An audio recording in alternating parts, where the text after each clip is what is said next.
ఇప్పుడు భోజనము కావాలి అని వశిష్ఠ మహర్షి అడగగానే ఎవరక్కడ అని వంటలవాడిని పిలిచి, ఓ ఈ వంటలవాడ, ఈ బ్రాహ్మణులకు తృప్తిగా భోజనము పెట్టి పంపించమని ఆజ్ఞాపించారు.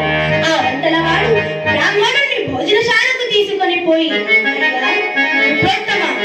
రాత్రి సమయం ఇది, పదార్థములన్నీ ముగిసిపోయినవి, కాసేపు ఓపికగా ఉన్నది, అన్నము వండి వడ్డించదనని పదార్థములేమీ లేకపోవటచే నరమాంసం వండి వడ్డించాడు ఆ వంటలవాడు.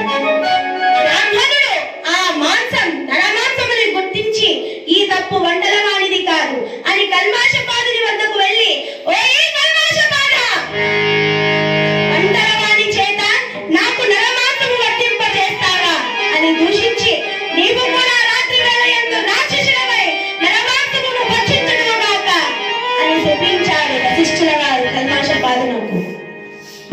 ఇదంతయును విశ్వామిత్ర మహర్షి తన దివ్య దృష్టిలో గ్రహించి రాక్షసులొక్కరిని సృష్టించి, ఓ ఈ రాక్షస, మీరు కల్మాషపాదుని యందు ప్రవేశించి రాత్రి వేళ యందు రాక్షసుడై నరమాంసమును భక్షించుచు ఒక నాటి రాత్రి వశిష్ఠ మహర్షి కుమారులను 3 మందిని చంపి భక్షించి నన్ను దర్శించు, నీకు శాప విముక్తి పొందుతూ అని ఆజ్ఞాపించగా ఆ రాక్షసుడు కల్మాషపాదుని యందు ప్రవేశించాడు.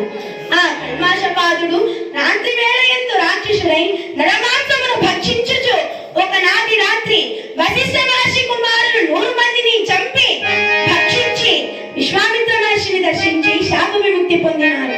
జై ఇందిరారమణ గోవింద. ఎవరైతే గోవింద నామ స్మరణ చేస్తారో రేపటి కల్లా వాళ్ళ అకౌంట్ లో 50,000 పడతాయి. గోవింద నామ స్మరణ పెట్టలేదనుకో, నేను చెప్పలేదు, గ్యారంటీ ఇవ్వలేదన్నమాట. గోవింద నామ స్మరణ పెడతారా? ఒకసారి గోవింద నామ స్మరణ పెడతామా? జై ఇందిరారమణ గోవింద, గోవింద. 50,000 కోసం గోవింద నామ స్మరణ పెడుతున్నారు. అది అండి ఈ కాల మహిమ. అందుకే కలికాలము అంటారు.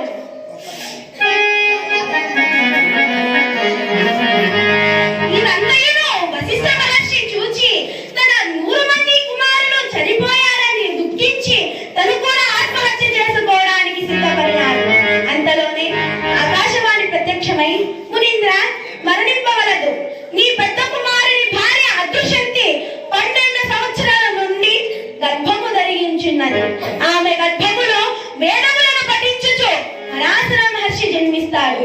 నీ పౌత్రుడము పరాశర మునీంద్రుని వలన నీ వంశము అభివృద్ధిగాంచునని పలుక వశిష్ఠుడు మనశ్శాంతి పొందినాడు.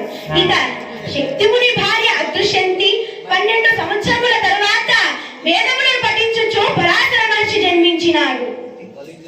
ఆయన పెరిగి పెద్దవాడై సకల విద్యాపారంగతుడైనాడు. ఒకసారి యమునా నదీ తీరములను దర్శించుచు యమునా నదీ తీరమును దర్శించగా అచ్చట యమునా నదిలో పడవ నడుపుతున్న దాసరాజు కుమార్తె అయినటువంటి సత్యవతిని చూచి మోహించినాడు. అంతలోనే ఆమె పడవ నడుపుతూ సన్న సన్న రాగాలు తీస్తున్నది.